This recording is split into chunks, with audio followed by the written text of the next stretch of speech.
This lesson is on using forms inside of divisions within a web page. Now you've seen how we can set up different divs on a web page with the div tag. What you may not know is that you can use more than one form on a web page. As you see here, I appear to have a different form in each division, and I do.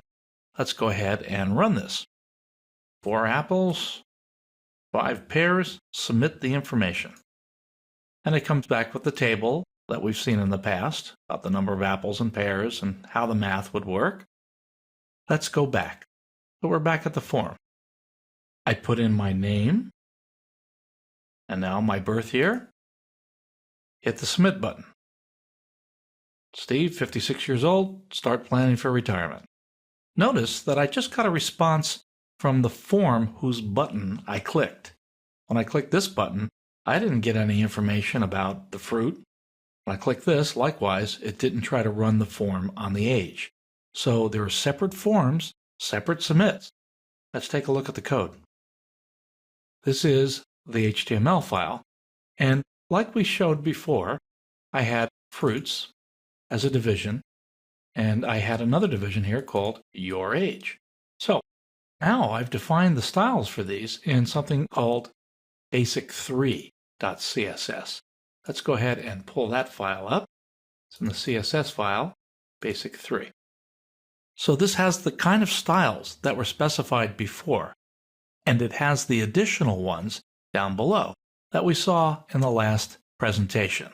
Fruits, your age, and all the positioning, all the different things that make up a box. But what I've done different this time, back to the form here, is I put forms in each one of these. I actually put a heading, and then I have a form tag here with the program I want to run. Fruits PHP, and down here I ended the form tag just before ending the division. Likewise here, in your age, I have a heading, heading 3, and I have another form tag beginning and ending within here.